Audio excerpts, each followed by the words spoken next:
Hello students, आज हम maths की वर्कशीट नंबर 32 करेंगे जो कि प्रायिकता के बारे में है। प्रायिकता हमने पिछली क्लास में भी पढ़ा था। प्रायिकता का क्या फॉर्मूला होता है? घटना के पक्ष में परिणामों की संख्या बटे में प्रयोग के परिणामों की कुल संख्या। चलिए इस फॉर्मूले को हम एक एग्जाम्पल से समझते हैं। यहाँ देखिए, यहाँ पे ये 1 रुपए का एक सिक्का दे रखा है। एक पार्ट को हम बोलते हैं चित्त और एक को बोलते हैं हम पट। मतलब टोटल इसके 2 पार्ट हैं, एक ये है और एक ये है। सिक्के के टोटल 2 हिस्से होते हैं। तो यहाँ पे प्रयोग के परिणामों की कुल संख्या, तो कुल संख्या यहाँ पे कितनी है? 2। एक चित्त होता है और एक पट, ये लिख दिया हमने नीचे 2। और एक चित्त प्राप्त करने की प्रायिकता ऊपर लिखेंगे हम। चित्त कितनी बार आएगा एक सिक्के में? एक सिक्के में चित्त आएगा 1 बार, तो हम लिख देंगे 1/2। ऐसे ही यहाँ पे भी हम करेंगे। एक पट प्राप्त करने की प्रायिकता, सिक्के में साइड्स कितनी होती हैं? टोटल पॉसिबल संभव क्या क्या हो सकता है? सिक्के में 2 ही चीजें होती हैं, या तो चित्त या पट। तो 2 ही चीज हैं, तो नीचे लिख देंगे 2, क्योंकि 2 ही चीजें संभव हैं। और ऊपर ये देखिए, एक पट के बारे में इन्होंने पूछा है, तो एक सिक्के में पट एक बार में 1 बार ही आता है, तो ये हो जाएगा 1/2। अब यहाँ पे देखिए, चित्त के आने की प्रायिकता भी 1/2 है और पट के आने की प्रायिकता भी 1/2 है। अब यहाँ पे एक नई टर्म है, समसंभावित परिणाम। जैसे यहाँ पे आया, सिक्के में 2 ही पार्ट होते हैं, एक तो चित्त और एक पट। दोनों की संभावना क्या है? दोनों एक एक बार ही आ सकते हैं और दोनों की प्रायिकता भी सेम है, 1/2 1/2। तो ऐसे परिणामों को हम कहते हैं समसंभावित। सम मतलब समान, संभावित, दोनों की एक जैसी संभावना है होने की, तो इन्हें हम कह सकते हैं समसंभावित परिणाम। नेक्स्ट देखिए, नेक्स्ट हम यहाँ पे हमने सिक्के के बारे में करा। अब हम करेंगे एक पासे के बारे में। ये पासा होता है हमारा। पासे के ऊपर 6 डॉट्स होती हैं, 5 4 3 इस टाइप से डॉट्स होती हैं। 6 साइड यहाँ पे होती हैं, 1 2 3 4 5 6। अब ये आपको बताना है, यहाँ पे पूछा है परिणाम 2 प्राप्त करने की प्रायिकता क्या होगी। अब देखिए, प्रायिकता निकालने के लिए सबसे पहले बटे में नीचे हम लिखेंगे टोटल। टोटल क्या संभावनाएं हैं? अब देखिए यहाँ पे कितनी संभावनाएं हैं पासे में? यहाँ पे टोटल 6 संभावनाएं हैं। 6 चीजें आ सकती हैं, 1 डॉट भी आ सकती है, 2 भी, 3 भी, 4 भी, 5 भी और 6 डॉट भी आ सकती हैं यहाँ पे।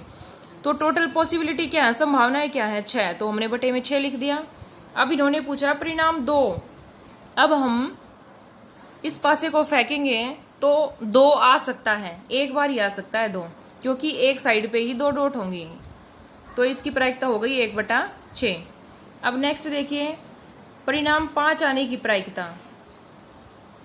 इसको हम कैसे करेंगे? इसको हम यहाँ देखिए, नीचे टोटल पॉसिबिलिटी है 6, क्योंकि पासे में 6 प्रकार के होते हैं डॉट्स, 1 2 3 4 5 6, तो नीचे हो गया 6।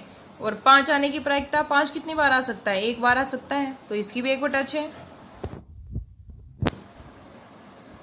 अब नेक्स्ट देखिए, यहाँ पे थर्ड क्वेश्चन, क्या इस प्रयोग के सभी परिणाम समसंभावित हैं? मतलब हम इस टाइप से इन पासों की सभी प्रायिकता निकालेंगे। 1 आने की, 2 आने की, 3 आने की प्रायिकता, 4 आने की प्रायिकता, 5 आने की प्रायिकता, 6 आने की प्रायिकता। तो क्या सभी की प्रायिकता और संभावना सेम है? तो बिल्कुल सेम है। देखिए, इसकी भी 1/6 आई थी, इसकी भी 1/6 आई थी, और यहाँ पे लिखा है क्या इस प्रयोग के सभी परिणाम समसंभावित हैं, समान हैं? बिल्कुल हैं, तो हम आंसर में लिख देंगे हाँ। नेक्स्ट देखिए, एक थैले में 4 लाल गेंद हैं। यहाँ पे हम लिख देते हैं, पहले हम यहाँ पे लिख देंगे लाल गेंद कितनी है। 4 तो है लाल गेंद, और पीली गेंद कितनी है? पीली गेंद है हमारे पास 2। देखिए इस तरीके से हमने लिख दी, 4 लाल गेंद हैं और 2 गेंदें पीली हैं।